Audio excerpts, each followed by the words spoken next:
Shelley, tell them how it happened. Thank you, Ann. Wow, I gotta tell you, this is an amazing sight. You just cannot believe what I'm looking at. Isn't this crazy, you guys? Thank you, Ann, for sharing the stage. Thank you, Komen, for inviting me to be here. Thank you, Komen, for all that you've done for the fight against breast cancer year in and year out.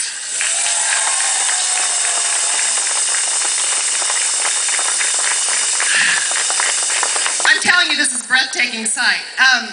Looking out on this incredible crowd, you know, in years past, I was way out there, getting caught up in the moment, the excitement of the day, having fun, because it is a fun day.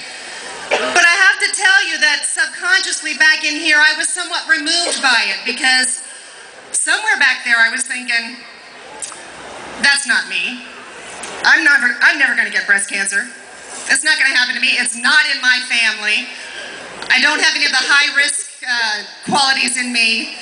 I take good care of myself, so it's not going to happen to me, but I can sympathize and I can support, and I'm here for them. Well, look at me.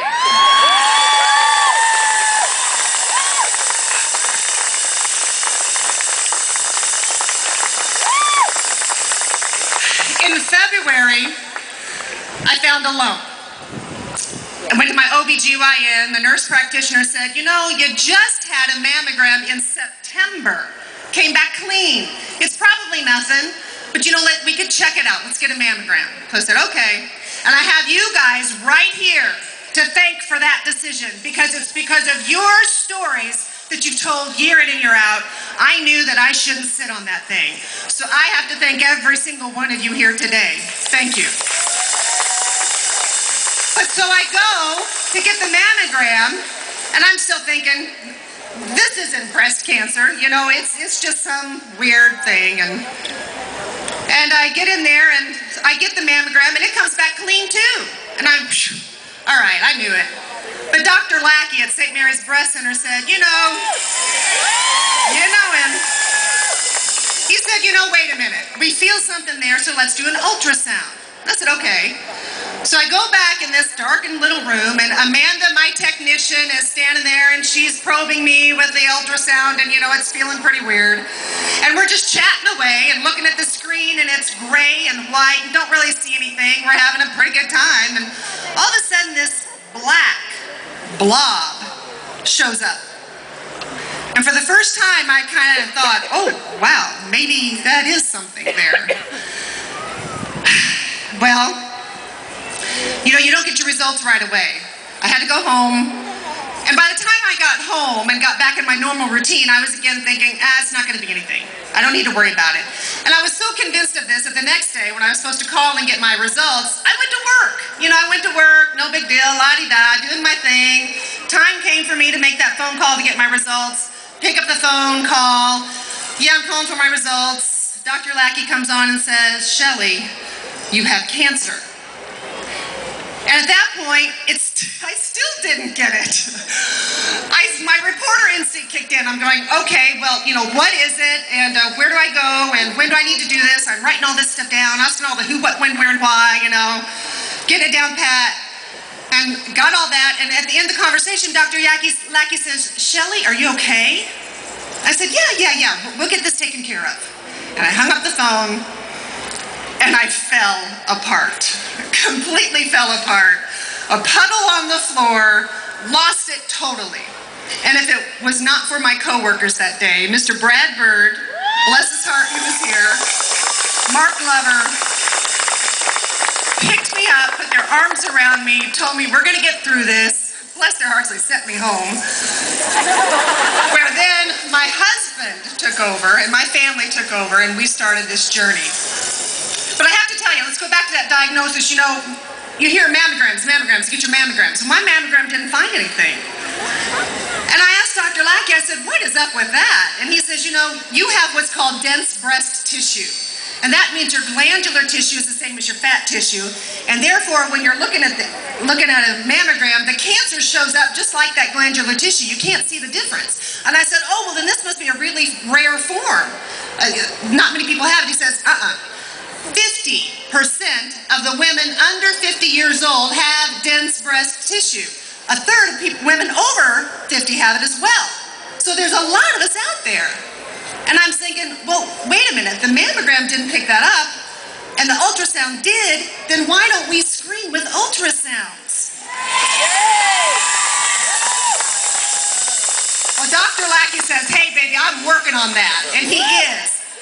There's a lot of reasons why. It wasn't FDA approved. Technology is just now catching up to do that. You have to be trained to do it. But luckily, all those things are in place at the St. Mary's Breast Center. And Dr. Lackey called me about a month ago and said, we got it. St. Mary's Breast Center is now using ultrasounds as a screening tool.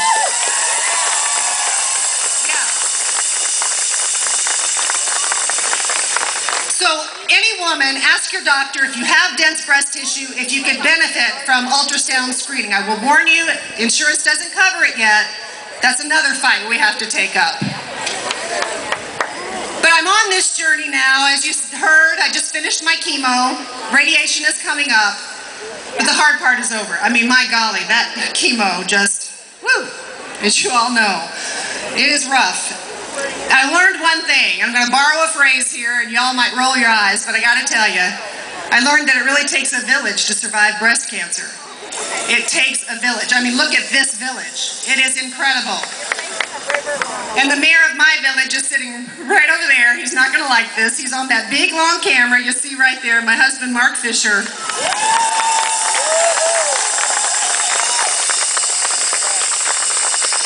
And God bless him. Honestly, he was there for me every step of the way, you know, brought me that bucket, brought me the chicken soup, went on the midnight medicine runs. There for me, but yet, the unique thing about him is he knew when to leave me alone.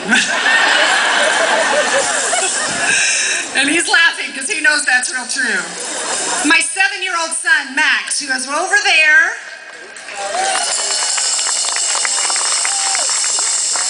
and I tell you, he's the best medicine. He's my little antidepressant pill. With him around, you just can't, you know, it doesn't get, you got to keep going. You don't dwell on this. There's my Max. He's like his daddy, he's shy. But my family, my brother's here today, my whole family, my friends who have come out to help and help me through this, my co-workers, my team Shelley, love you all. My doctor, Fox. Dr. Fox is here. All the nurses. Let's hear it for the nurses. They've been incredible. And I gotta say this, so many of you, some of you survivors here today, viewers of News 25, people I don't even know sent me cards, made me phone calls, emails, praying for me, telling me their church groups are praying for me. You have no idea how that helped me get through this. I thank you so much. And many of you at the end of your note said, if there's anything I can do, let me know. You want to go up there? Today I'm here to tell you there's something you can do. I'm here to ask you, I'm here to beg you, every woman over 18, go to that tent right there, give 2 tablespoons of blood. That's all we need, 2 tablespoons of blood. That blood is going to be sent to the IU Simon Cancer Center in Indianapolis. It will be used in breast cancer research around the world. That's incredible, people.